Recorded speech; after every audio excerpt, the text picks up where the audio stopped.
कृष्ण की वाणी। बच्चे, तुम्हें तुम्हारा हक ज़रूर मिलेगा मेरे बच्चे। तुम्हें न्याय ज़रूर ज़रूर मिलेगा।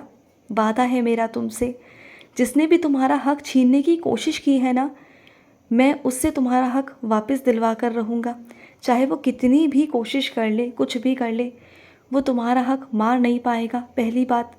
और अगर ऐसा हो भी गया ना, तो वो जी नहीं पाएगा, चैन से जी नहीं पाएगा मेरे बच्चे। वो दिन रात ऐसा ही अपने आप को कोसता रहेगा कि उसने तुम्हारे साथ क्या कर दिया। और वो तुम्हें खुद इज्जत से तुम्हारी सब चीज़ें लौटाएगा, तुम्हारा हक तुम्हें लौटाएगा, तुम्हारी चाबियाँ तुम्हें लौटाएगा। तुम चिंता मत करना। और जो चोरी करने की कोशिश की है ना उसने, वहाँ से मैंने तुम्हें बचा लिया मेरे बच्चे। और जो कुछ उसने चोरी किया ना, वो तुम अभी जाने दो, लेकिन वो सब कुछ वापस करेगा, और वो भी पूरी पूरी इज्जत के साथ में। तुम चिंता मत करना, तुम्हारा सब कुछ वापस दिलवाऊंगा मैं, सब कुछ। तुम्हारा हक कोई नहीं मार सकता, कोई नहीं। और एक बात ध्यान रखना, जिसके भाग्य में जो लिखा है ना, उसे वो प्राप्त ज़रूर ज़रूर होता है। चाहे कोई कुछ भी कर ले, वो तुम्हारे हाथों की लकीरों को नहीं मिटा सकता, तुम्हारे भाग्य को नहीं मिटा सकता। और जो आशीर्वाद मैं तुम्हें देता हूँ ना, वो उसे मिटा नहीं सकता। किसी में भी इतनी हिम्मत नहीं इस दुनिया में कि अगर मैं किसी के भाग्य में कुछ लिख दूँ तो वो कोई मिटा दे या उससे छीन ले। तुम्हारा कोई नहीं छीन सकता, कोई तुम्हारा हक नहीं छीन सकता मेरे बच्चे। इस बात से तुम बेफिक्र रहो, बिल्कुल बेफिक्र रहो। मेरे होते हुए ऐसा कभी नहीं होगा मेरे बच्चे, बिल्कुल नहीं होगा। न्याय होगा और तुम्हें न्याय मैं दिलवाऊंगा, समझ गए। और सुनो, अगर तुम्हारे पास आगे पढ़ाई करने के लिए, शिक्षा करने के लिए पैसे नहीं हैं, या फिर अपने बच्चों को आगे पढ़ाने के लिए पैसे नहीं है ना, तो चिंता मत करना। तुम्हें पैसों का इंतज़ाम मैं करवा कर दूंगा। मेरा ही कोई बच्चा होगा जो तुम्हारी मदद के लिए आगे आएगा और तुम्हारी मदद करेगा मेरे बच्चे। तुम बिल्कुल परेशान मत हो। विद्या माँ सरस्वती की देन है, उनका आशीर्वाद है। उनसे मैं तुम्हें कैसे वंचित रख सकता हूँ, बोलो। तुम्हें शिक्षा करनी है ना, तुम्हें आगे बढ़ना है ना, तो शिक्षा तुम्हें ज़रूर ज़रूर मिलेगी मेरे बच्चे। माँ सरस्वती का आशीर्वाद है तुम पर। ऐसे कैसे तुम शिक्षा नहीं करोगे? अगर उनकी नज़र तुम पर है ना, तो तुम्हें कोई आगे बढ़ने से नहीं रोक सकता। तुम विद्या में बहुत आगे जाओगे, बहुत पढ़ोगे मेरे बच्चे, और एक दिन तुम बहुत बड़ा कुछ करोगे अपनी ज़िंदगी में, बहुत बड़ा मुकाम हासिल करोगे, बहुत बड़ी कामयाबी तुम हासिल करोगे मेरे बच्चे। लेकिन तुम्हारे अंदर ना एक चीज़ बहुत अच्छी है कि चाहे कुछ भी हो जाए ना, तुम्हारे अंदर अहंकार कभी नहीं आता। तुम्हारे अंदर बहुत अच्छे अच्छे गुण हैं, कलाएं हैं। चाहे तुम्हारे पास भले ही पैसों की कमी है, लेकिन तुम्हारे पास कलाओं की कमी नहीं, तुम्हारे पास हुनर की कमी नहीं। उसके बावजूद भी तुम्हारे अंदर अहंकार नहीं है। और आज तो क्या, तुम्हारे अंदर अहंकार कभी आएगा भी नहीं, कभी नहीं आएगा। जब तुम ऊंची उड़ान भरोगे ना, कामयाब भी हो जाओगे ना, तब भी तुम्हारे अंदर अहंकार कभी नहीं आएगा, क्योंकि तुमने वो चीज़ें देखी हैं, बहुत गौर से देखी हैं तुमने। तुमने हर चीज़ का एहसास किया है बहुत करीब से। मुझे मालूम है कि जब तुम कुछ बन जाओगे ना, तो तुम मेरे ही बच्चों की मदद करोगे, बेसहाराओं का सहारा बनोगे तुम। इस बात की ना मुझे बहुत खुशी होगी। बस आगे बढ़ते चलना, बस इतना ही कहूँगा कि तुम ना बस ऐसे ही प्यारे बच्चे बनकर हमेशा आगे चलना, और मैं तुम्हें देता रहूँगा, मैं तुम्हें झोली भर कर देता रहूँगा, और तुम मेरे बच्चों में आगे बांटना मेरे बच्चे। और सुनो ना, हर जगह बोलना आवश्यक नहीं होता मेरे बच्चे। कहीं जगहों पर मौन धारण करना, शांत रहना भी बहुत ज़रूरी होता है मेरे बच्चे।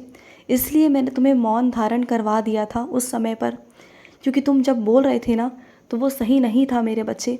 अपने गुस्से को थोड़ा सा काबू रखा करो और मौन धारण किया करो। शब्द को वहीं इस्तेमाल करो जहाँ ज़रूरत है, और वहीं बोलो जहाँ पर तुम्हारी सुनी जाती है। जहाँ तुम्हारे शब्दों का मोल ही नहीं है, वहाँ बोलकर क्या फ़ायदा मेरे बच्चे। क्यों अपनी ऊर्जा को बेकार करते हो तुम, क्यों व्यर्थ करते हो मेरे बच्चे। बिल्कुल भी मत करो, ऐसे इंसानों के लिए बिल्कुल मत करो जो तुम्हारे शब्दों को सुनना ही नहीं चाहते, समझना ही नहीं चाहते। मत करो, बिल्कुल भी मत करो। जो इंसान चार लोगों के बीच तुम्हारी बेइज्जती कर दे, तुम्हारी इज्जत को ना समझे, तो ऐसे इंसानों के लिए तुम्हें क्या ही करना, ऐसे इंसानों को तुम क्या ही समझाओगे। मत समझाओ। लेकिन चिंता मत करना, न्याय यही होगा, यही होगा, और तुम अपनी आँखों के सामने देखोगे। जिस इंसान ने तुम्हारी बेइज्जती की है ना चार लोगों के आगे, वही 4 लोगों के आगे तुम्हारी इज्जत उसे करनी पड़ जाएगी, उसे तुमसे माफ़ी मांगनी पड़ जाएगी। और ये मैं तुम्हें दिखाऊंगा, बहुत जल्दी दिखाऊंगा। उस दिन तुम खुद कहोगे कि हे कृष्ण, ये कैसे चमत्कार हो गया। ये चमत्कार होगा क्योंकि वो घमंडी इंसान तुम्हारे आगे झुकेगा और तुमसे माफ़ी भी मांगेगा। ये मैं तुम्हें दिखा दूंगा, क्योंकि मुझसे बड़ी शक्ति इस दुनिया में कोई है नहीं। मैं तो ब्रह्मांड नायक हूँ ना। मेरे आगे किसकी चल सकती है भला, बोलो? किसी की नहीं चल सकती ना। तो वो भी एक इंसान है जिसने तुम्हें घमंड दिखाया। तुम्हारे लिए वो शायद बहुत घमंडी इंसान हो सकता है, लेकिन मेरे लिए वो कुछ भी नहीं है, एक कण भी नहीं है। क्योंकि इस दुनिया का रचयिता तो मैं हूँ ना। सब कुछ मेरे हाथ में है, सब कुछ तुम्हारे कृष्ण के हाथ में है। और मेरे होते हुए मेरे बच्चे को कोई परेशान करे, ये मैं बिल्कुल बर्दाश्त नहीं कर सकता, बिल्कुल नहीं। और सुनो, तुम रिश्ता देखने जा रहे हो तो देखने जाओ, लेकिन अभी से किसी निर्णय पर मत पहुंचना, क्योंकि हर चीज़ की पहले तुम्हें जानकारी लेनी बहुत ज़रूरी है। पहले जांच पड़ताल करो, उन घर वालों के बारे में जांच पड़ताल करो, कैसे हैं, क्या नहीं है। उसके बाद में ही रिश्ता जोड़ना मेरे बच्चे, क्योंकि बहुत सारी चीज़ें ऐसी होती हैं जो तुम्हारे सामने नहीं कही जाती, जो तुमसे छुपाई जाती हैं। तो कुछ कमियों को तुम्हें देखना होता है मेरे बच्चे, जिससे आगे चलकर जीवन में कोई परेशानी ना आए मेरे बच्चे। इस चीज़ का तुम सख्ती से ध्यान रखो। अगर तुम्हारे घर परिवार में सब सीधे हैं, सब बातों में आ जाते हैं, तो तुम कम से कम थोड़ा सा समझदारी दिखाना, और उस वक्त तुम वो फैसला मत होने देना, उस निर्णय पर मत पहुंचने देना जो आगे चलकर पीछे ना हट पाए, पीछे कदम ना हटा पाओ। ऐसा कुछ मत करना। और वैसे मैं कदम कदम पर तुम्हारे साथ हूँ, जहाँ मुझे बुलाओगे मैं वहीं आ जाऊँगा। और जब भी जाओ ना रिश्ता देखने, तो मुझे लेकर चलना। मेरी एक छोटी सी तस्वीर या फिर मेरी कोई भी तस्वीर अपने साथ लेकर चलना, या फिर मेरा नाम लेकर मुझे बुलाना, मैं आ जाऊँगा। और तुम्हारे मुख से जो भी शब्द निकलेंगे ना, वो शब्द मेरे होंगे। बस आवाज़ तुम्हारी होगी, लेकिन वो शब्द मेरे होंगे। तुम कुछ भी गलत नहीं कहोगे और ना ही कुछ भी गलत करोगे। मेरा आशीर्वाद रहेगा तुम्हारे साथ, ठीक है? और सुनो, मैंने कहा था ना तुमसे कि चाहे तुम संगीत सीखो ना सीखो, तुम्हारी आवाज़ में मैं कृपा दूंगा, और इतनी कृपा दूंगा ना कि तुम्हारी आवाज़ बहुत मधुर हो जाएगी, बहुत आकर्षित हो जाएगी मेरे बच्चे। बस तुम इसी तरीके से अपने भजनों को जारी रखो मेरे बच्चे, अपने भजनों को जारी रखो, क्योंकि एक बहुत बड़ा भव्य समारोह होगा जहाँ पर मैं तुम्हें अपने भजनों को गाने को कहूँगा। फिर ये मत कहना कि तुम्हें याद नहीं था। वहाँ तुम्हें गाना होगा, वहाँ मैं तुमसे गवाऊँगा मेरे बच्चे। पीछे मत हटना। वहाँ तुम मेरी आरती भी गाओगे, मेरे भजन भी गाओगे, क्योंकि तुम्हारी आवाज़ में जो मैंने कृपा दी है ना, वो मैं हर किसी को नहीं देता। जो तुम्हें दिया है ना, वो हर किसी के जीवन में नहीं होता मेरे बच्चे।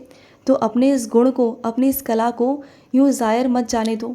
मुझे याद करना मेरे बच्चे, और गाना शुरू कर देना। तुम पर असीम कृपा है मेरी, बहुत कृपा है, और तुम बहुत अच्छे से गाओगे। तुम्हारी चारों तरफ प्रशंसा भी होगी।